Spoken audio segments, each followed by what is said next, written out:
전 대표님, 네. 탄핵 때 국회에 소추되고 그리고 국회에 그 말도 안 되는 몇 명, 탄핵 찬성파 몇 명? 62명이라고 하면은 우리 방송 안 보신 분, 63명이라고 하면 우리 방송 보신 분 몇 명? 그때 그 험난한 시기에 뭐 하셨습니까? 기억나는 대로.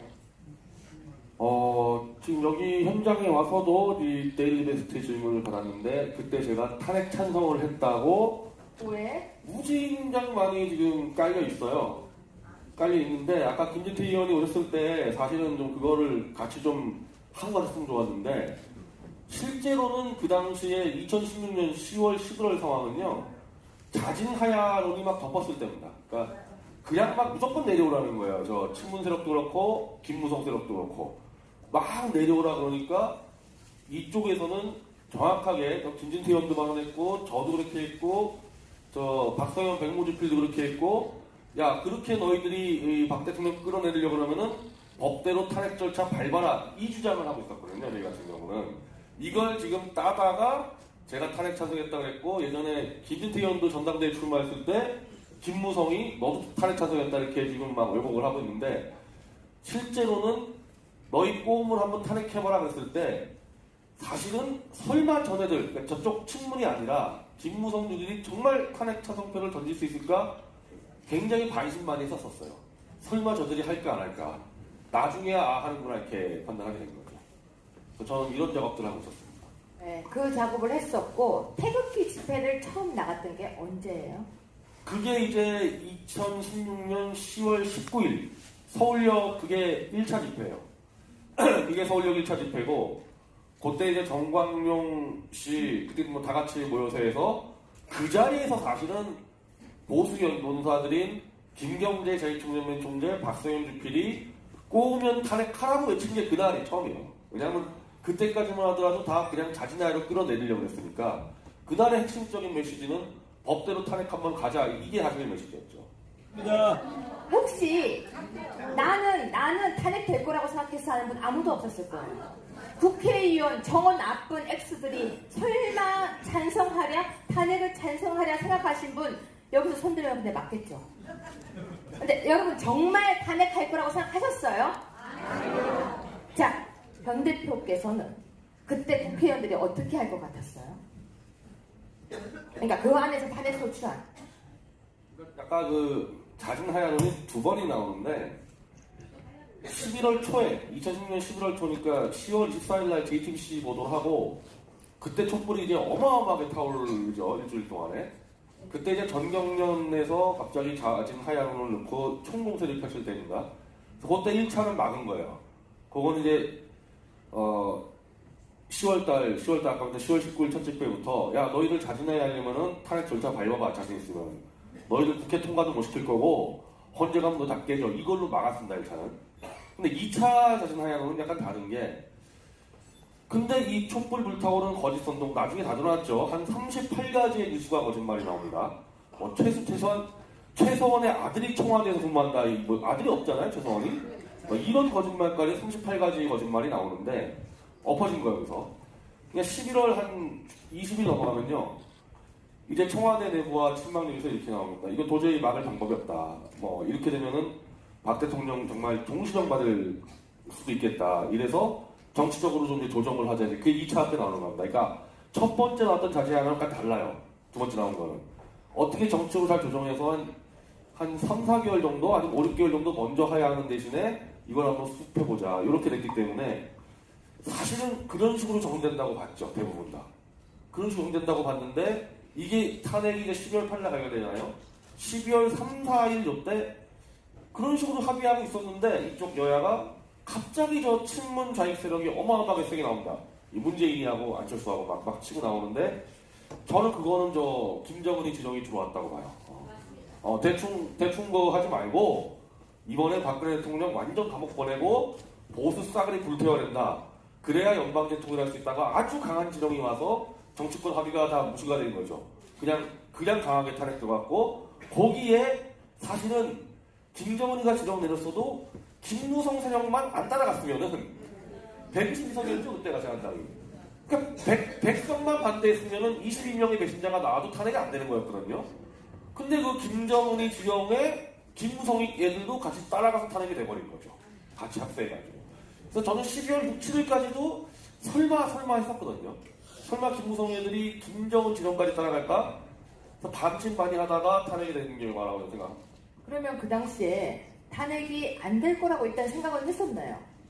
아니, 그러니까 정치적인 합의로 끝나는구나. 왜냐면 그 당시 저쪽에 민주당 쪽에 있었던 국민의당 쪽에 김동철 원내대표나 탄핵 안 한다 그랬거든. 왜냐면 박 대통령이 국회에 넘긴다 그래가지고 이제 대통령 가서 가자. 그런데 갑자기 12월 3, 4일인가 뒤집어졌어요, 이게. 한 3일 사이 앞두고.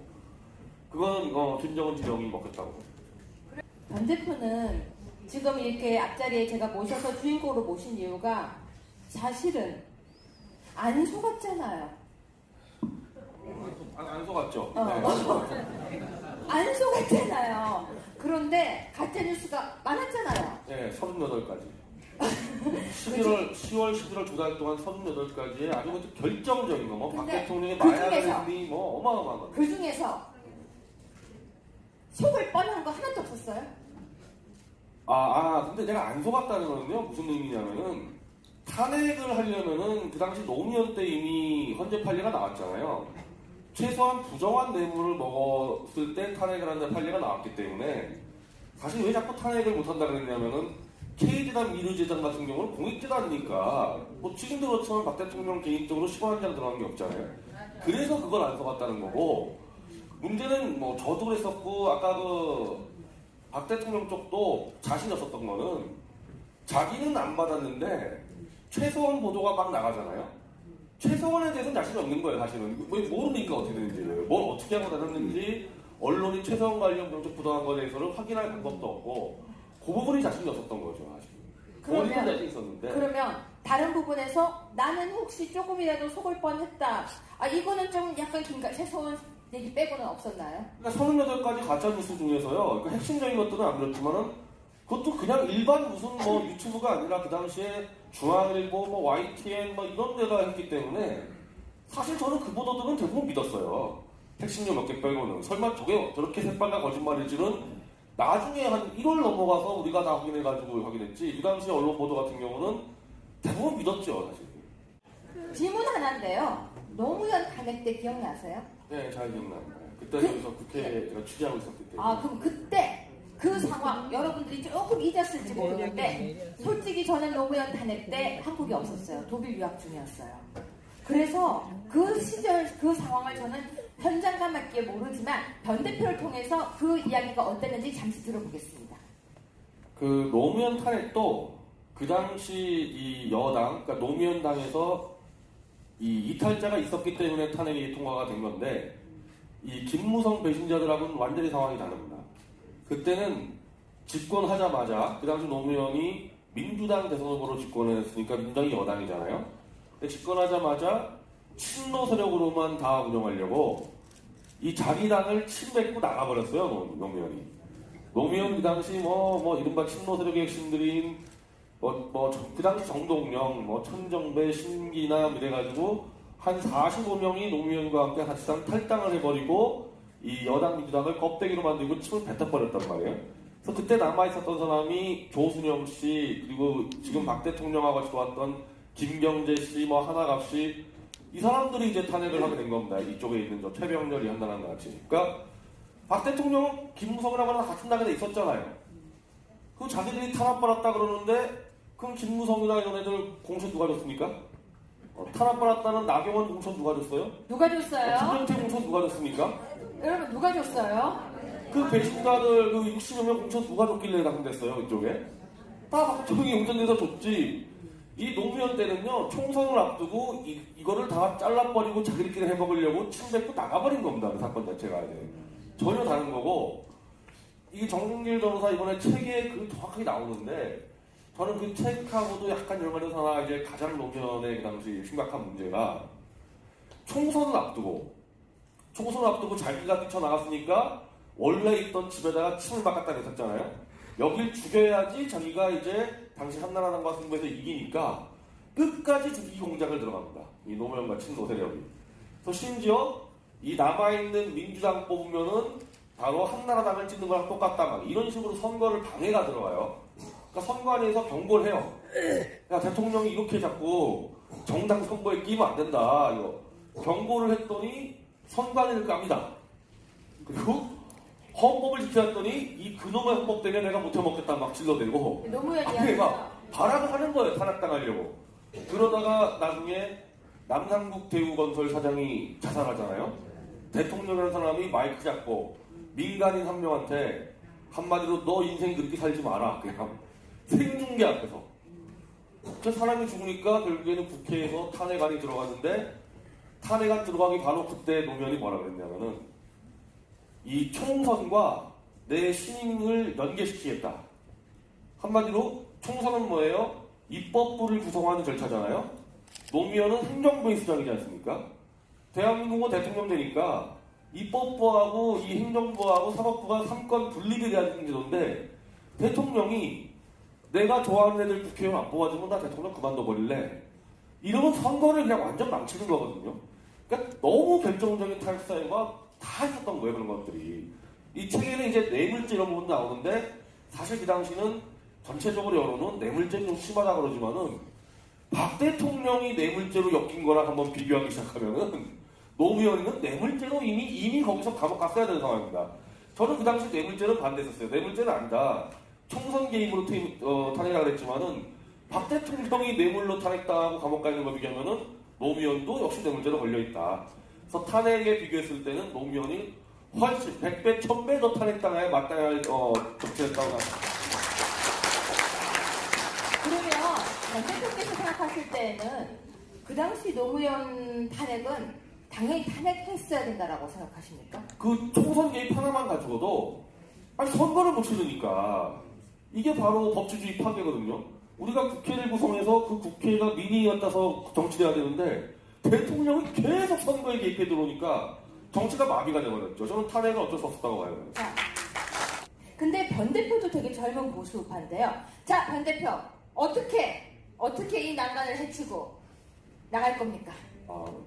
노예 박사하고 저하고 나이 한 살밖에 차이 안 나요. 처음 생긴 것처럼 보였어요. 생생되는데.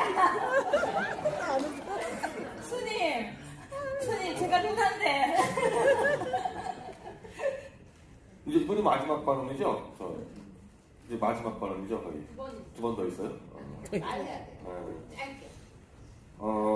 여러분 여기 국회 들어오실 때요. 태극기 못 들게 하지 않습니까? 국회 들어올 때? 못 들게 하죠. 그거 누가 국회한테 신고한 줄 아십니까? 민주당이 아니에요. 자유한국당입니다. 왜냐면요. 우리가 그 조원진 대표랑 애국당 초기 시절 때 여기서 세미나를 많이 했거든요. 그때 이제 공화당, 지금 공화당이죠. 공화당 사람들이 태극기 들고 오니까 자유한국당 사람들이 꼴보기 싫다고 해가지고 거기서 문제 제기해서 지금 못 들고 들어오는 겁니다. 민주당 애들은 우리가 들고 오든 말든 관심도 없어요. 태극기 들고 많이는. 이게 바로 지금 대한민국의 상황을 설명해 주는 겁니다. 보수라고 옷을 입었는데 이게 가짜들이 지금 판을 치니까 거기서 문제가 터지는 거예요. 자, 지금 계속 그 얘기, 이제부터 점점 더 세게 나올 겁니다. 문재인을 끌어내리기 위해서 탄핵은 잠시 덮어두고 문재인을 끌어내린 다음에 탄핵의 진실을 밝히자. 이런 식으로 사기치고 있죠, 지금. 꽤 많은 사람들이. 자, 그 얘기는 김무성이가 문재인 내리고 집권하면 김무성이가 탄핵의 진실을 밝힌다? 말이 되는 얘기예요? 아니죠.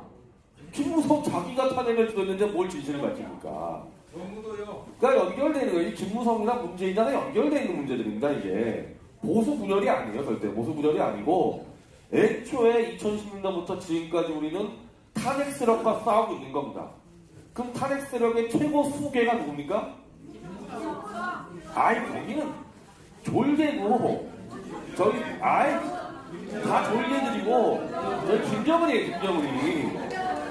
탄핵 세력의 최대 수계는 김정은이고, 다 졸개들이고, 제가 그때 왜 탄핵이 가능이 안 될까 가물가물했던 게 왜 저렇게 무리할까? 노무현은 그때 임기가 4년 남았습니다. 그때는 도저히 끔찍한 거예요, 나머지 4년이. 이러다가 결단당했다. 근데 대통령 어차피 임기 1년밖에 안 남았고 본인이 중간에 그만둔다고 했단 말이에요. 중간에. 근데 왜 밀어붙였을까? 아까 말씀드린 대로 박근혜로 상징되는 보수의 그 상징과 그 부분을 가치를 감옥에 평생 가다두고 60명 이상을 감옥에 또 가뒀죠. 윤석열이가 국정농단으로. 그러면서 지금 보수 세력은 완전히 적폐로 몰려버렸죠. 완전히 이거는 끝장나 있지 않습니까? 지금 조국하고 뭐 어쩌고저쩌고 싸운다 해도 왜 자유한국당은 지지율이 못 올라가느냐? 바로 그 뇌물 먹고 감옥에 들어간 그 정권을 잉태한 정당인데 조국과 문재인이가 아무리 미워도 그 제3자 정도의 국민들이 저 쓰레기들한테는 안 주겠다 이겁니다. 그래서 문재인을 끌어내리는데 가히 결정적인 것이 탄핵 자체도 사기고 박 대통령 결백하다는 게 같이 안 가면요. 문재인 끌어내리지 못해요. 끌어내리지를. 그 선거를 이기지를 못해요. 왜? 탄핵을 인정하는 순간에 우리는 뇌물 먹고 부패한 정권을 만든 사람들인데 어떻게 우리가 표를 달라 얘기하시냐는 겁니다. 그 두 개가 동시에 가야 되고 지금도 잘 생각해 보세요. 탄핵을 무리하게 밀어붙였듯이 조국 저렇게 완전 엉망진창 걸레가 다 됐는데 왜 문재인은 조국을 같이 밀고 가느냐? 저거 누구 짓이에요? 나왔죠 이번에 북한 매체에서 나왔습니다. 조국 건드리지 마라 너희 다 죽어. 변 대표님 교도소 생활 어떠셨어요? 진짜요. 진짜 생각보다 그렇게 안 힘들어요. 네. 저뿐이 아니라 지금 막 너무 많은 사람들 갔잖아요. 다들 똑같이 하는데 저도 처음 가봤으니까 그냥 대학 때 자취했던 거랑 큰 차이가 안 나요. 그래서 지금 이제 어제 저희 민주노총장도 한번 경찰 끌려갔고 그리고 지금 탈북운동가 허광일 선배가 좀 구속됐습니다. 어제 밤에. 바로 지금 이 11월 달에 김정은이가 부산에 들어오게 하려고 이제 공안정부를 만들어서 싹 다 쓸어가는 분위기인데 지금은 이제 우리 보수운동가들은요 감옥 가는 거 두려우면 안 될 것 같습니다. 너 잡아갈 테면 잡아가라 해야지 무슨 문재인 체포조 결정했다고 내란죄로 잡아가겠다 이러고 있는데 문재인은 저는 뭐 연설할 때 그렇지만 문재인은 탄핵 대상도 아니고 무조건 체포 대상이라고 생각하기 때문에 그런 말 한다고 잡아간다고 하면 나 잡아가라 이렇게 나가야 되지 지금 뭉치면 안 되거든요. 그 점에서 말씀드리는데 감옥 그렇게 힘들지 않습니다. 예, 지낼만 합니다. 이제 일단 우리 변희재 대표에게 마이크를 넘기면서요. 변 대표님 오늘 우리 책 소개 멋있게 해주세요. 이번 마지막 발언인가요? 네 마지막 발언이에요. 연결시키면 되겠네요. 아까 김정은이 부산 들어오는 문제하고 지금 하다가 잠깐 하세요. 연결되는 문제요. 그러니까 왜 무리하게 탄핵을 꼭 관철시키고 임기가 1년밖에 안 남았었는데 왜 이렇게 지금 나라가 거의 사단났죠? 법무장관 하나 때문에 왜 저렇게 밀어붙이느냐? 정치권에서 저렇게 비상식적으로 가는 경우는 대부분 뒤에서 김정은이가 시키는 대로 하다가 우리가 가는데 지금 이제 11월 달에 부산 아세안 특별회의 때 이제 김정은 데려오려고 온갖 공작질을 하는데 지금 미국이랑 지금 최근에 이 미국 실무 역사가 뭐냐면요. 이미 사실 김정은이가 미국한테 백기를 든 상태예요. 이제 문제는 뭐가 남았냐면은 미군이 평양에 들어가서 그 주변부터 해서 핵사찰을 들어가냐 안 들어가냐 이제 그거 남는데 그 실무 회의 때 쉽게 얘기하면은 너무 무서우니까 김정은이가 이 미군이 자기 본토에 들어온다는 건 장난이 아니거든요. 연락사무소만 들어가도 이게 장난이 아니게 됩니다. 미국 연락사무소만 들어가도 그게 해방구가 되니까. 그래서 그거를 주저하면서 문재인이를 또 조인트를 까서 결국은 문재인 조국을 내세워서 국가보안법 폐지 연방제 개헌으로 한번 문재인과 대한민국 국민들을 앞세워서 한번 방패로 마지막 승부 걸겠다. 지금 그게 동시에 들어가고 있는 겁니다. 그래서 미국 이 실무회담, 미군이 두고 들어간 실무회담이 막혀있는 상태에서 10월, 11월 김정은이 부산에 들어오면서 김정은이 부산에 들어오려면요. 이거는 모든 사람들이 똑같이 얘기합니다. 제1선결 조건이 국가법법 폐지입니다. 그게 아니면 못 들어와요. 그게 아니면은. 그럼 이제 알겠죠. 왜 조국을 저거까지 갔느냐. 검찰개혁? 문재인이가 검찰개혁 관심 있습니까? 이미 검찰, 법원 다 장악했죠? 저 민변조직이랑 법원 내 우리 법 연구조직으로 다 장악했는데 뭘 더 개혁할 게 있고 뭘 줄 세울 게 있어요. 조국이 민정수석에서 법무장관으로 나온 결정적인 이유는 저 마이크 잡고 이미 서초동에 한 1만 마리의 개돼지 모아놨죠? 1만 마리. 지금은 조국 수호인데 요게 이제 10월 중순 넘어가면서요. 이제 민노총이 결합할 겁니다. 민노총이 이제 문제가 닥쳐서 결합되면서 저게 결국에는 국가보안법 폐지와 연방제 개헌, 김정은 찬양 대회로 바뀔 거예요. 저 서초동 개돼지들이 이제. 그래서 조국을 내세운 거고 조국 말고도 저쪽에 종북 뭐 친문 종북 애들 한두 명이에요. 근데 왜 조국이냐? 1만 마리의 개돼지를 모을 수 있는 대중성을 갖고 있잖아요. 조국은. 다른 민변에 있는 그 똑같은 노선보다도 개돼지 불러 모으는 힘이 있단 말이에요. 조국은. 그래서 조국까지 끝까지 가는 겁니다. 그래서 마지막 승부수. 저는 결국 탄핵도 이 문제로 시작됐고 탄핵도 적화통일 문제로 시작했고 그 마지막 탄핵의 최종 결과물인 적화통일로 가기 위해서 조국을 여기 앉힌 거고 그렇게 된 이유는 사실은 미국이 워낙 세게 압박해서 마지막 승부수를 거는 겁니다. 조국과 김정은이. 그래서 제가 자주 우리 국본 집회 나갈 때 첫눈이 오기 전에 문재인이 끌어내려야 된다. 왜 그러냐? 잘못 우리가 시간 타임을 놓치면요. 미국이 폭격하는 수도 있고 아니면은 미국이 문재인을 때려 죽인다면서 그냥 한국을 또 그냥 경제적으로 초토화시킬 수도 있고 우리가 덮어쓰게 돼 있거든요. 지금 대통령 하나 잘못 뽑아놓고 사기 탄핵에 달인 죄가로 5천만 대한민국 국민이 다 덮어써야 되는 상황입니다. 이 리스크를 줄이는 길은 최대한 빨리 그냥 잡아서 끌고 내려오고 저는 김정은이 부산 들어오면 좋겠어요. 들어오면 그 자리에서 그냥 부산에서 500만 모여가지고 부산 자체를 그냥 둘러싸가지고 거기서 끝장내버리는. 왜? 우리가 일단 살아야 되니까 다 떠나가지고 저는 이제 진실놀이 그 다음 문제고요. 우리가 살아야 되는 상황이 벌어졌습니다. 저 두 놈, 김정은이 문재인이 저 두 놈 해먹으려다가 지금 우리 5천만, 북한 3천만 다 죽게 생겼거든요. 우리 생존권 투쟁을 하는 겁니다.